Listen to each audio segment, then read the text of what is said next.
I'm here with Jerry Wong, one of the masters, one of the pioneers in hair transplantation, and he's a honor member here of this meeting. So, Jerry, you are mostly known doing the FUT or the strip technique, and you are starting doing FUE too. So, but here at the meeting, we hear a lot of people talking about just doing FUE.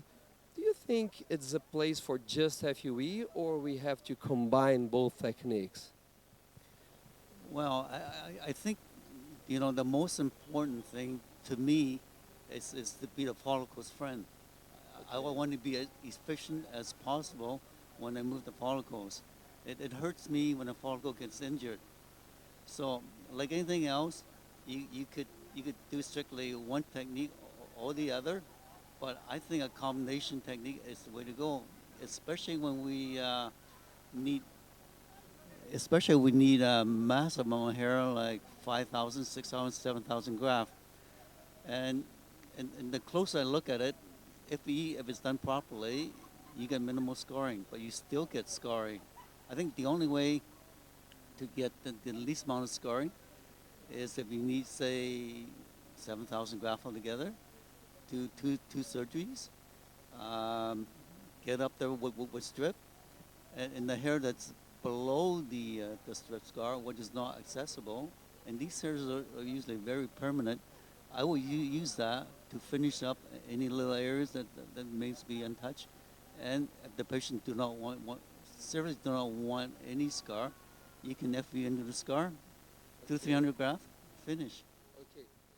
So the idea you are talking about is so you can use the FUT technique to get the most permanent hair from the donor and do the best hair transplant as possible that is the most permanent also. And then if we need something else, you can use the FUE to expand the donor, to do a fine touch in the future, and even if needed, do a fine touch in the scar if there is a scar. That's it? To me, that is absolutely the most logical approach. However, a strip versus FEE is not so much a logical argument as an emotional one. There are some people who simply do not want a strip scar. And for that reason, I'm very glad I came to this meeting, because now my eyes open. I can see the possibility of FUE. What I thought was impossible, covering with 6, now it is possible. So people who don't want a strip scar, yeah, they can have FUE, whatever they choose. So it opens up the options, right?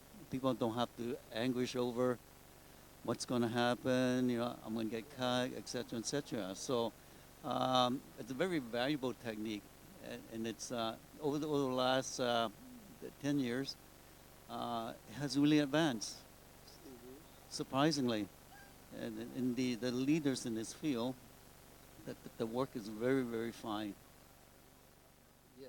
Yeah, I agree. I totally agree. Now FUE open new possibilities, so we have to combine maybe both techniques, use one or use the other. But what do you think about the younger patient? I'm talking about below, under the 30s, patient between 20s and 30s.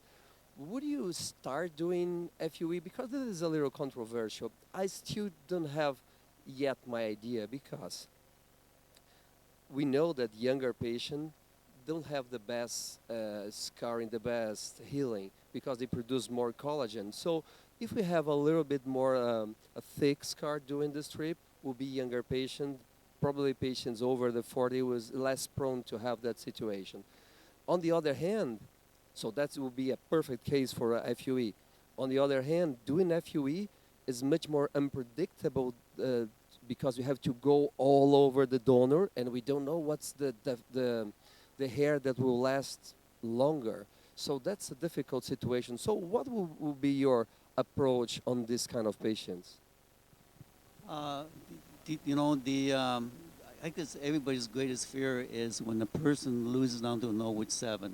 Okay, there's a certain percent of the patient who will lose down that much hair, and how do you pick these patients out? That's the key, and I think you can mostly you can tell by looking at a person's pattern from some experience, and also from family history. But the bottom line is you cannot rule out everybody. So anytime you do a hair transplant on a younger patient, whether it's FUT or FUE, you're rolling the dice a little bit, right? And that's just the truth. And most of the time, you're going to get away with it. But the odd patient, they're going to lose a lot more hair. So what's the outcome? Is he going to be looking abnormal for his entire life? I don't think so. I think when you do grafting work, as long as the graft is very, very fine, you don't leave any scarring in the transplant area, and the scarring is minimal. If the surgery is good, I think most time you'll get away with it. The trouble is that the crucial thing that you must do is you must design a more mature hairline, right? If you don't know what's going on, and maybe leave the crown alone. I think if you do the mature hairline, you can cover the top half. I think you'll be fine. So, in summary, for younger patients, you think we shouldn't be so greedy, trying to get all the donor to do it once or while they are young. So we have saved donor enough for the future. Uh, absolutely, absolutely. The other thing you must remember is medical therapy. On a young patient, my criteria is they come in, they want a transplant, I don't do them. I put them on finasteride, and after a year I check them. If they have some regrowth in the crown, then fine, because I know that they're going to take the medication. They've been on it for 1 year, they have no side effect. The chances of them losing more hair is very unlikely. So in those patients, I feel much more confident in going ahead with a hair transplant. Yeah, totally true. Jerry, usually younger patient when they are 20s, they think that when they will be old, when they got 40s, they don't need to look good anymore because why to look good at 40s? I'm 20s, I want to look good now. What do you think about that? When I was young, I felt the same way. I felt the same way, right? Absolutely. 40, what's that, right? I'm never going to get old. I don't care, right? Now is what's important. But I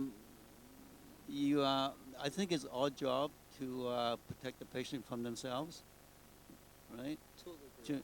And it just makes me cringe when some of these young people who are, say, 21, 22, 25 losing their hair. They don't want a 30-year hairline. They want an 18-year hairline. And I've seen it done. And I said, oh my God, what's going to happen? Totally true. Okay, thank you very much. So we got here the legend in hair restoration, Jerry Wong, my great friend. Thank you very much. Okay. Arthur, you're the best. Thank you. Keep tuned, okay? Thank you.